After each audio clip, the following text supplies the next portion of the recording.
Hey, folks, thanks for joining me. This is Phantoms and Monsters Radio, where the veil lifts one story at a time. Now, if you're new here, welcome to the show. So, tonight's presentation explores the horrifying encounters reported inside abandoned buildings and forgotten spaces where the past refuses to stay silent. From deserted psychiatric hospitals to decaying jails, military warehouses, collapsed roadway tunnels, and hidden forest structures, these witnesses came face to face with entities that defy explanation. Massive winged creatures, invisible predators, mirrored men, skeletal figures, and demon like humanoids all emerged from the shadows when the explorers least expected it. Each report reveals how the abandoned and overlooked places around us often conceal forces far more terrifying than ghosts and urban legends. These chilling accounts challenge our understanding of what moves through the derelict structures of America and beyond. Now, in this first account, something dark and impossibly black leaped across the roadside near the abandoned Trenton Psychiatric Hospital, startling a late-night paranormal explorer who expected ghosts, not a creature that defied all known New Jersey wildlife. Her brief glimpse of the bushy-tailed, oversized canine left her questioning whether she had stumbled into a dogman encounter lurking in the shadows of one of the state's most haunted facilities. So she writes, if I can find it here. Hi, I was born and raised in North New Jersey. My boyfriend and close friends enjoyed exploring mysterious locations throughout the state. One day I discovered an intriguing spot in Trenton, New Jersey, an abandoned child orphanage that once operated as an insane asylum. Now, it was late at night, around 10 p.m., and we were following the GPS to the location, hoping to avoid encountering the police or being chased away. Our goal was to gain access to the buildings, which were formerly known as the Trenton Psychiatric Hospital. Now, as we drove past the orphanage, I was focused on scoping out the area for security rather than looking for cryptids or other creatures. Suddenly, out of nowhere, I saw something dark, blacker than black, in the shape of a canine. It was mid-leap, disappearing from view next to the side of the road. I only caught a glimpse of its lower body from the mid torso to the tail as it jumped out of sight and scared the life out of me. What stood out most was its tail. It resembled a fox's tail, bushy and large. However, this creature was larger than a big dog and much bigger than a coyote. I certainly wasn't out that night expecting to see something like this. I was there for a ghost hunt. I turned to my boyfriend who was driving and asked if he had seen what I did, but he hadn't. That made sense because it was on my side of the car and very dark. I never saw the creature's face or upper body. It leaped from the roadside into the brush next to the building. It was moving on all fours, but New Jersey doesn't have wolves or anything that fits that description of what I witnessed. I researched all the native animals in New Jersey and nothing matched what I saw. If I had encountered this creature in a more rural state, I might have kept an open mind. But given that New Jersey doesn't have any animals like that, I'm skeptical. I've never seen a dog man or a Bigfoot, but I believe they exist. Sometimes I wonder if that's why or what I encountered, a dog man or another type of canine creature. I know I wasn't imagining things. What I saw was darker than the night itself, and it terrified me. Again, this incident occurred in Trenton, New Jersey around 10:11 p.m. Now, this next account. A group of teenagers crossing an abandoned paintball field in Puerto Rico expected only silence and darkness, not the thunderous charge of a horned creature with dim red eyes that emerged from behind them. What began as a routine shortcut home became a terrifying encounter that four witnesses still struggle to explain more than a decade later. I live in Puerto Rico. Back in 2009, four friends and I were walking home from a basketball game in the suburbs near our neighborhood. It was around 8 p.m. and it was dark. There were two ways to enter my neighborhood. The first was the shortcut, which involved cutting through the middle of an abandoned paintball park in an open field and took about 10 minutes to reach our homes. The second was the long way, which involved walking 25 to 30 minutes in a well-lit area surrounded by houses and illuminated streets, eventually leading to the entrance of the abandoned park, followed by another 5 minutes of walking in semi-illuminated areas. We took the shortcut, as we always did, but this time everything was quiet, no animal sounds, no cars in the distance, just pure silence. Now, one of my friends jokingly suggested that it would be cool to play Ouija in the middle of the field. Now, we all collectively told him to be quiet because the idea scared us. As we approached the park entrance, we started to feel less anxious and began talking again. We were about 100 feet from the entrance when we all heard and felt heavy stumps coming from behind us. These were not ordinary footsteps. It sounded like an elephant or a bull running. We turned around and saw a strange creature with dim red eyes and horns. Now, as it got closer, we noticed it had a grayish color and was charging toward us. There was a part of the street that was briefly overlooked the field, so we all looked to see if we could spot anything. All we could see were the dim red dots staring directly at us. We rushed home and spent the next day trying to make sense of what had just happened. Four of us can confirm this story. Sadly, one of my friends passed away a couple of years ago. I also moved away, but I have to travel back to the area every weekend to visit my family. It still gives me the creeps to go through there at night. Now, this next account, a Halloween drive to an abandoned cement plant turned terrifying when the building suddenly lit up and revealed 24 towering, muscular figures standing motionless in the windows. Their synchronized hair movement, featureless black silhouettes, and impossible appearance left five teenagers shaken and silent, wondering for decades if they had encountered the beings known as the mirrored men. So the witness tells me, my story references mirrored men.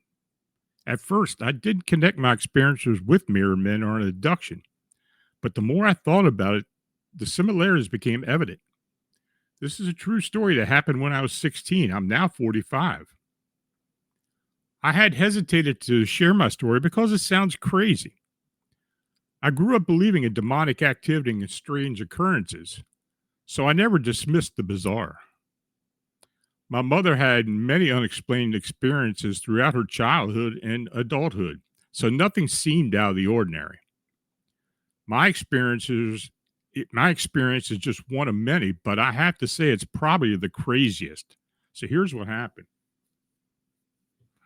I grew up in a small town, and this particular event took place in an even smaller one. As I mentioned, I was 16 at the time. My best friend and I worked at a fast food restaurant, and our boyfriends usually picked us up from work. It was early enough, or the weekends we often went one of our homes. Otherwise, he would just drop me off at home. My mom was very lenient, so I didn't have to tell her what I was doing. She knew who I was with and trusted that I'd be home. So that night happened to be Halloween. And instead of our usual routine, someone suggested we drive around before we had to go home. It was about 8 p.m. There was an old, long closed plant in a smaller town, and just hearing about it made it sound creepy. I had only heard of it once before, and that night I found myself on the way there. Now I wasn't afraid. I was enjoying the time with my friends. It was my best friend, another girl, and our two boyfriends in the car. The old plant was once a thriving business built in the early 1900s, but has long since closed down. It was situated on the outskirts of town along a lonely two-lane road with no streetlights, well beyond any residential area. The drive out to the plant took about 15 minutes. My boyfriend was driving. I was sitting in the front passenger seat, and the other three were in the back.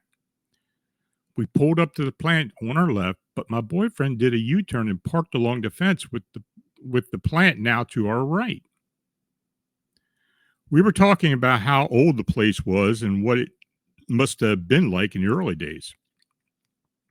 The lot was littered with machine parts and debris, making it easy to see in the dark.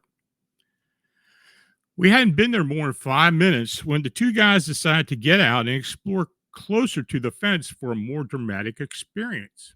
It wasn't scary, but the guys were making noises to try to scare us girls. We started laughing, but abruptly stopped. Out of nowhere, lights illuminated the doorway and the windows of the abandoned building. It was as if someone flipped the switch that lit up 20 to 30 windows simultaneously. Standing in the light were huge, muscular, tall men with long hair. They didn't walk up to the light, they were already there, as if standing on a balcony or ledge.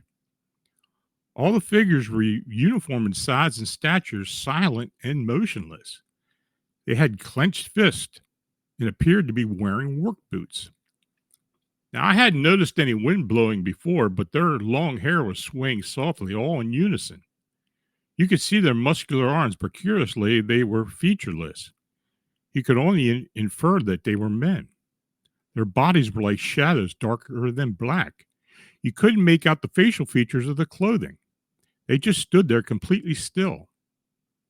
I don't know how we stared in shock until my friend broke the silence with a scream, and the two boys ran back to the car. We sped away from the dirt-packed area by the fence back onto the pavement, riding in complete silence. My boyfriend was the first to ask what we had just witnessed. None of us really knew, but we all saw them.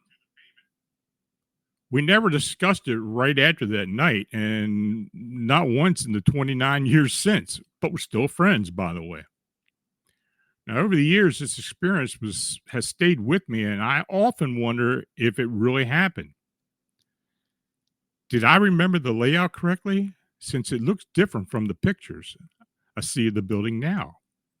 Could it have been possible that the electricity was still working, or perhaps a homeless camp had taken over the old plant? If that were true, why were all the lights off before we arrived? Why didn't they yell down at us to leave? Why hadn't they moved? Were they actually 20 to 30 things that looked like men outside the building? Why was there no news report about us teenagers being out there if we disturbed someone? How could we see their dark outlines so clearly, despite them having no features or noticeable clothing, while we could only see each other's clothing in the dark? None of it makes any sense. I don't know what happened tonight, but I know what I saw. Now, in this next account, a peaceful fall afternoon in the Havens Woods of Milwaukee turned terrifying when two boys realized something invisible was stalking them from all sides long before it chose to reveal itself. What finally stepped from behind the trees was towering, wolf-like creature standing upright, watching them with predatory intent and leaving a lifelong imprint of fear and disbelief. Now, the witness says, my sighting happened in the early 1980s when I was 13 years old. It was a sunny fall afternoon in Milwaukee, Wisconsin, specifically in the Haven Woods, which is on a military base. Now, back then, you could access the woods. There was a BMX track out there. My friends and I went into the woods in search of our friends. My bike had a flat tire, so we decided to walk. And as we got closer to the BMX track, we could hear our friends. By the time we arrived, everyone was gone. We started to walk back the way we came. Now, as we walked, we could hear something moving alongside us in the woods. We yelled, "Who's out there?" but received no answers, so we continued walking. Now we could hear something in front of us walking on the trail, but we saw nothing. We yelled again, "Who's out there?" but got no response again. We kept walking, and on the other side of us, something else seemed to be keeping pace with us. Yes, yet it was invisible to our eyes. I began to feel afraid. We turned around and started walking back towards the BMX track, but once again, we sensed the same presence in front of us. It was really frightening. I knew the railroad tracks were to my left, so I said to my buddy, "Let's go to the tracks and get the hell out of here." I turned around, and 10 feet away from me, standing on its hind legs next to a tree, was a creature I had never seen before. It was 8 to 10 feet tall, very dark and well built like a wolf. It was staring at us, and its mouth open as if I were its prey. I froze. I thought I screamed, but no sound came out. It felt like we were frozen for 5 minutes, but it was only a matter of seconds. This creature seemed to look straight through my soul. I finally regained some composure, and we ran as fast as we could to the business outside the woods, hammering on the locked glass door. It was a Sunday afternoon, and they were closed, so we ran home through a creek. I told my mom about the experience, but she dismissed it, saying you must have seen a dog, or that someone may have been trying to scare us. The thing is, in every direction we turned, that presence was walking with us, unseen, until it wanted to reveal itself. And it was a sunny afternoon. Now, since that day, I have believed in the supernatural. I've been in those woods plenty of times since, but I've never seen anything like that again. It took me years to return to that area. Now, back in the day, there was a prisoner of war camp there in the 1940s and a missile site in the 1950s and 60s. I know there are many tunnels underground, but the government filled them in and flooded the area. So I guess there would be plenty of places for this thing to live underground. Is there anyone else in the area that has had a similar experience to mine? This being was invisible, tracking us until it chose to be seen. I feel fortunate to have lived through it.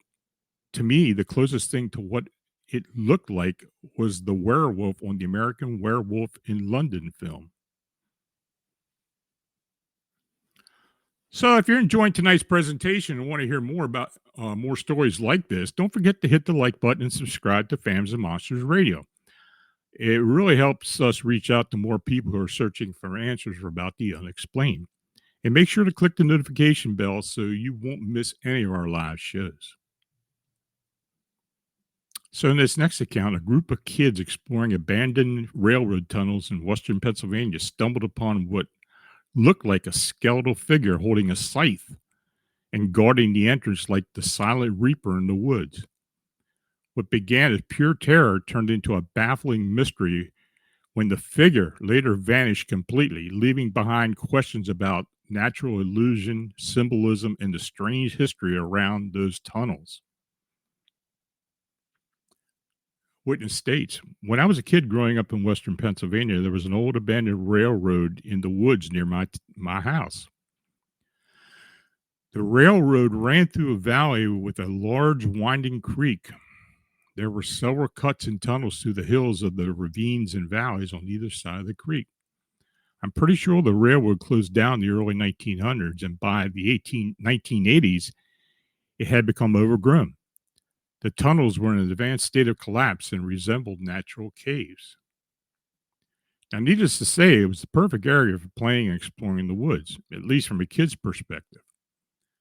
I'm pretty sure that most parents wouldn't want their 11-year-olds exploring abandoned railroad tunnels. So one year we had an exceptionally warm December, and I had a few friends staying over at my house for Christmas break. Naturally, I wanted to take them down to the railroad tunnels. I probably hadn't been there since the summer. Now, as we approached one of the tunnels, we were suddenly stopped in our tracks. In front of the tunnel stood a gray skeletal figure holding a scythe. We took off running back the way we came. My neighborhood was about a half mile to a mile away, mostly uphill, and we burst out of the woods breathless in one of my neighborhood's backyards. He was doing some yard work and was obviously curious about what we had been up to. We told him what we saw, and he assured us that we had not actually seen the Grim Reaper. He offered to go back into the woods with us, so we all trekked back down the creek with my neighbor. Now, when we arrived at the tunnel, sure enough, there it was, a skeletal figure, gray and wearing a black cloak, with a distorted, twisted body and holding up the scythe, which looked like an extension of one of its arms. The figure stood there motionless, silently guarding the entrance to the tunnel. My neighbor gestured for us to hide, and he and the Grim Reaper had a stare down that seemed to last forever. Then he suddenly started laughing so hard that the tears streamed down his face, and he had to sit down. He told us to come out and take a look. It turned out to be a tree that had been struck by lightning. The trunk had basically exploded. The bark still attached in places give the appearance of a cloak, which, while the twisted and exposed portions of the trunk looked like a body, head, arm, and scythe.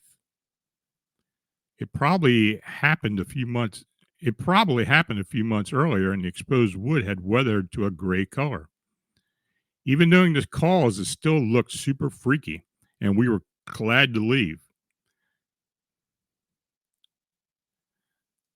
The figure was so perfect, it almost looked like someone had carved it out with a chainsaw, but the wood was too rough and split for what to have been the case. It was the completely natural phenomena. A few months later, I returned with a camera and some friends to show them the Green Reaper in the woods, but it was completely gone.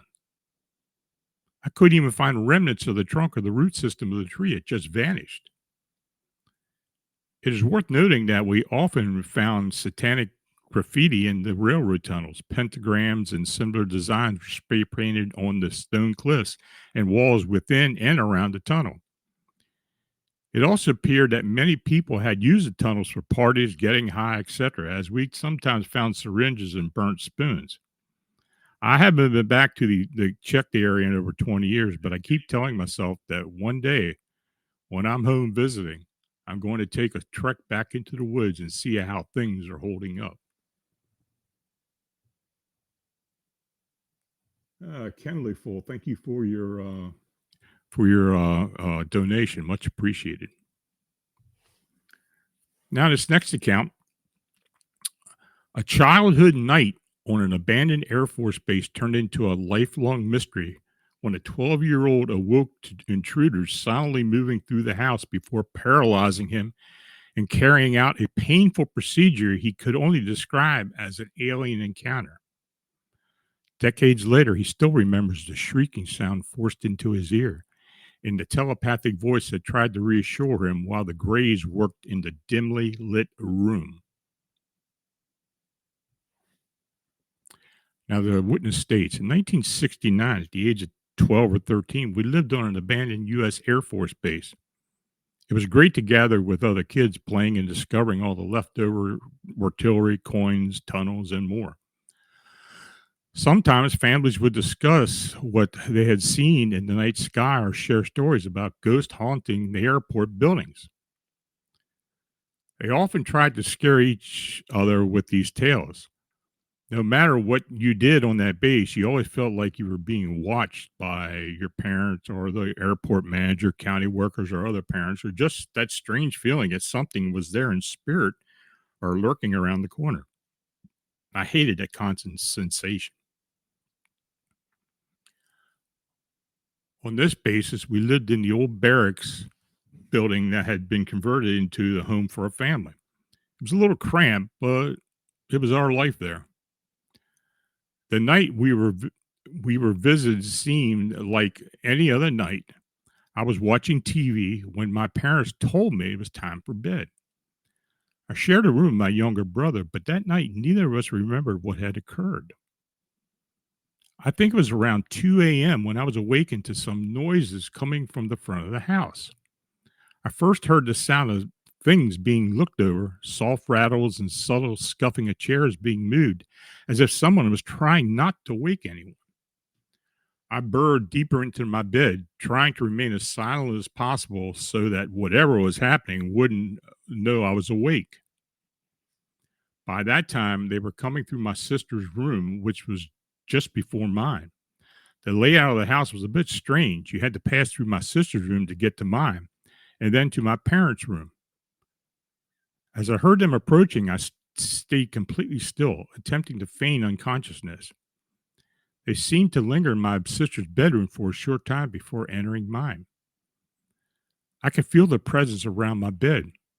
I was lying on my side, facing the wall in a fetal position, so that I couldn't see them just yet. Suddenly, I felt something being shoved into my ear canal, producing a screeching noise that was unbearable. I started screaming at the top of my lungs for help, but no sound came out. They rolled me over to face they rolled me over to face him, and I felt my covers pulled off my bed. It seemed like I lay there in a state of paralysis for an indefinite period of time, unable to move. Then I found myself in another room that was dimly lit. Strangely, it looked like my bedroom, but different. I could now see them. On each side of me were what you might call gray aliens, and they were performing some procedure, sticking things inside of me. The pain was excruciating. Above my head was another one, taller than the other two on either side. I heard a voice in my mind reassuring me, saying, "It's okay, you're fine, and it won't take long." It was a female voice. I have no idea how long I was paralyzed before I was returned home. The next thing I remember is being released. However, I still couldn't move or yell until they were gone. Once I was able to move, I jumped out of the bed and ran to my parents' room, screaming at the top of my lungs. In my panic, I struggled to turn on their light switch, flicking it on and off like a strobe light. My dad jumped out of bed to find out what was happening. I explained that something or someone had been in our house, but despite our search, nothing was found. Now, I understand that some unknown entities visited me. I guess that they were aliens, as there have been several sightings reports of activity in our area, which I will later discuss, and it will discuss in later chapters. Now, since that night, I have lived with the noise that was used to paralyze me. It would awaken me occasionally until I was 27. It would start at a low level, then peak to an unbearable intensity, reminiscent of the first experience. These paralyzing events reoccurred sporadically for several years. In talking with others who have had similar experience, I learned that they too had undergone the same paralyzing events related to abduction when this occurred.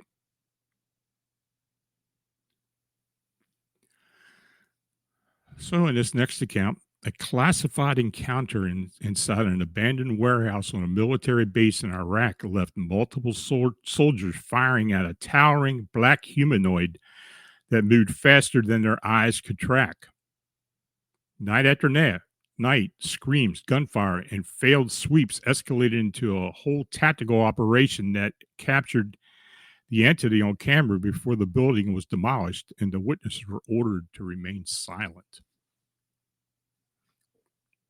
Now, the witness states, I'm recalling my friend's story to the best of my ability. This account is classified according to him. Now, he was stationed at a base in Iraq, which was surrounded by a wall featuring guard posts at various locations. There were also a few areas where soldiers kept watch, including barracks. An abandoned warehouse on the base was not in use. It had massive heavy doors that opened outward from the middle and were always closed. Soldiers had to walk past this warehouse when changing shifts. So one night, while my friend was in his barracks, gunshots rang out.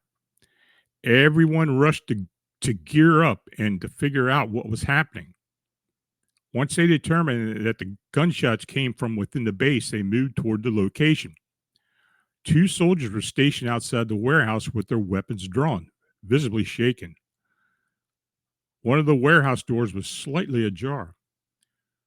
When they called the two soldiers for information, they hesitated, stating that something big and black had darted inside the warehouse.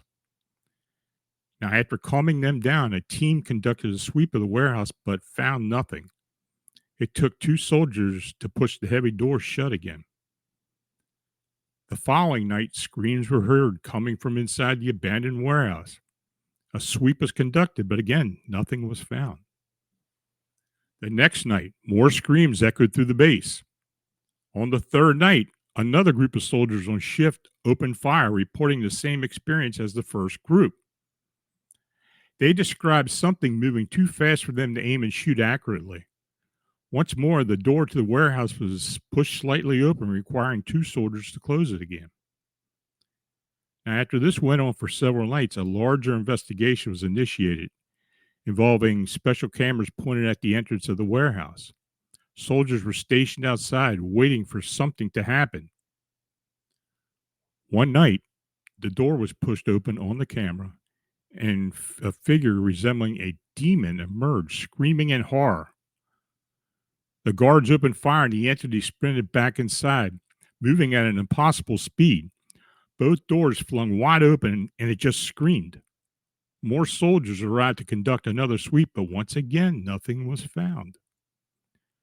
During this time, the soldiers began to piece things together. They had known that a nearby village maintained a curfew, with villagers forbidden to stay outside after dark.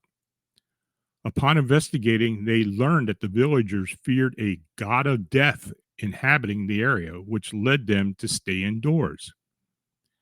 Around this time, a specialized team arrived with advanced equipment.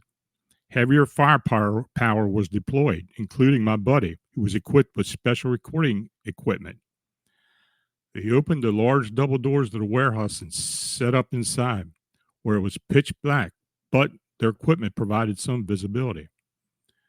The team formed a square with four soldiers facing each other. Now, after 4 hours of inactivity, the soldier opposite my friend began making hand signals, indicating that something was behind him. The soldier to my buddy's right was dozing off, while the other soldier across from him remained perfectly still.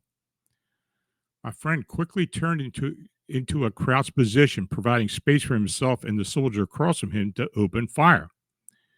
When he turned around, he saw a demon humanoid around 9 foot tall with piercing eyes and an ominous presence. When he opened fire, the creature moved so quickly it seemed to teleport, appearing on the ceiling. The soldiers continued to shoot, but it effortlessly maneuvered behind each of them, endangering their lives. Eventually, the team retrieved their equipment and abandoned the building. The camera had apparently captured everything. My friend was debriefed and instructed never to speak the events again, while the building was subsequently demolished. The villagers linked the demon to an old mass grave near the base, which was unearthed after these incidents. Everyone involved was given a proper burial. I know I didn't capture every detail accurately, as my friend's version included much more elaboration. The way he tells the story is so compelling and detailed that it's hard not to believe him, yet the tale is so extraordinary that it's difficult to accept as accurate. I wish I could persuade him to write it down because it's simply amazing. We got one more account.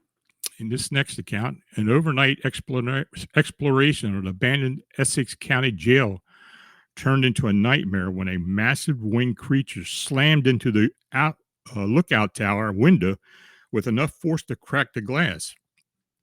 Its glowing red eyes, 15-foot wingspan, and bat like silhouette have since been linked to whispered reports of the Newark Batman, a figure known among local urban explorers, but rarely spoken of beyond the ruins.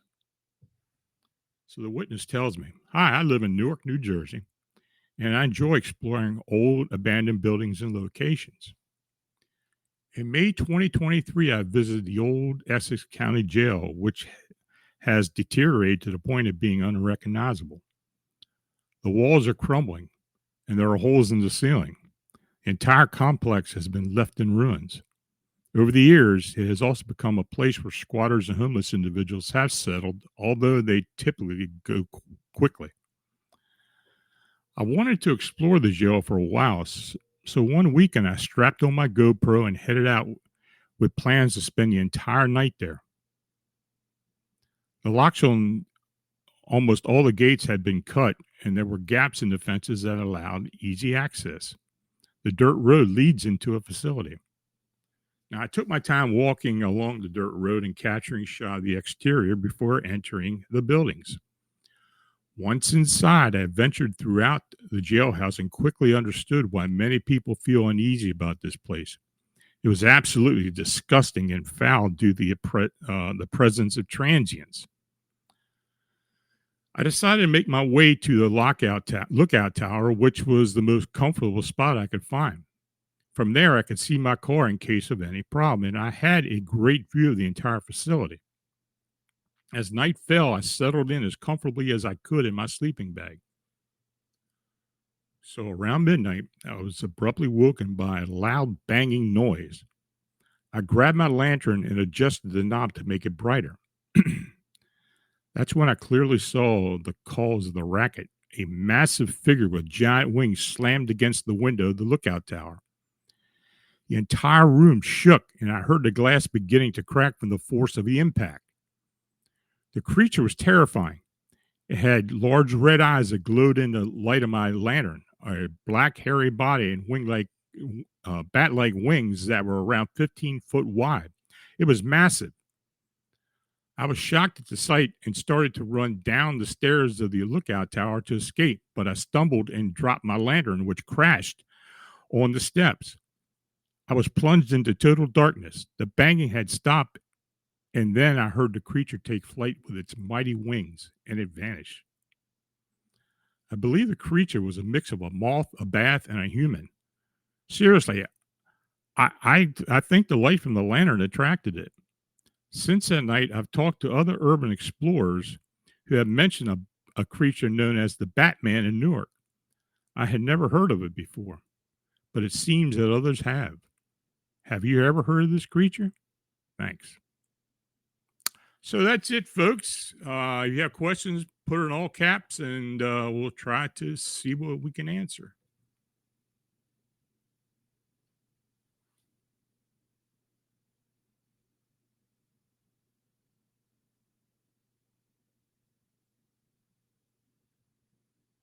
Hmm.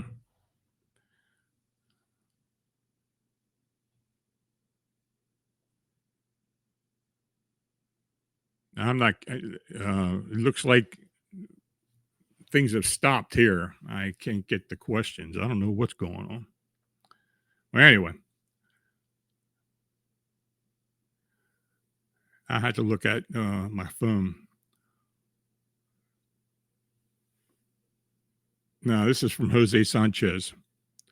On an episode of Paranormal caught on camera, there was a headless low crawler that appears in the hallway of an abandoned mental asylum running in circles like a dog chasing its tail.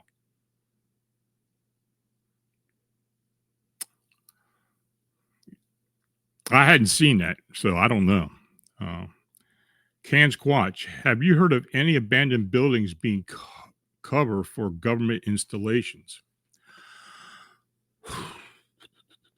Yeah, there was one in Pittsburgh, and I forget where it was at, but the witnesses were telling about it because they were going into it to explore it. I think it was an old chemical building, but there were several government types that met them at the gate. So, and they said the place was abandoned. So I know of that one. There may be others, but that's all I know. Anything else, folks?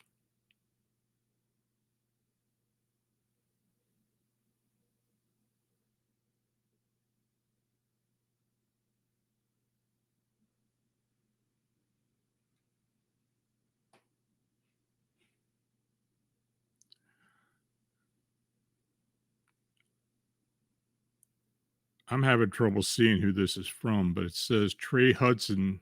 No.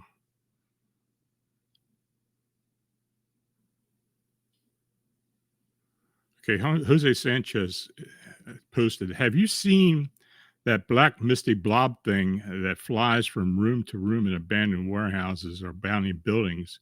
Not sure what it could be. I've heard all kinds of different things. I mean, I don't know.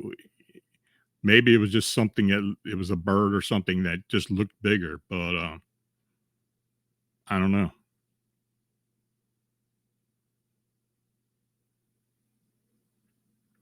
Anything else?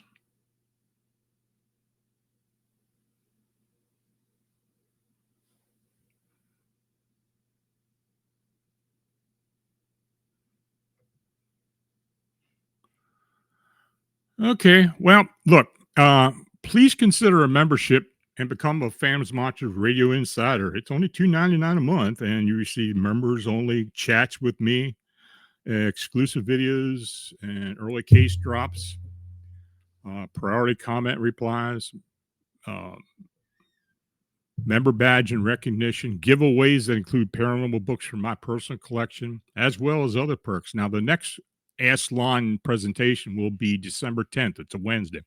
Be at 9 o'clock Eastern, 6 o'clock Pacific time. So, folks, I thank you for showing up. I do have one more question here. Grandizer 12. Lon, are there any abandoned buildings in your city? I'm always curious about abandoned malls. Yeah, and in fact, they just condemned the mall locally.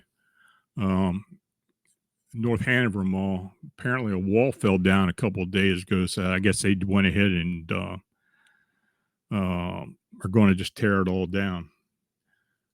Though I know the inside of that place is fairly good looking. It's just that it just fell apart, so they're not going to bother with it.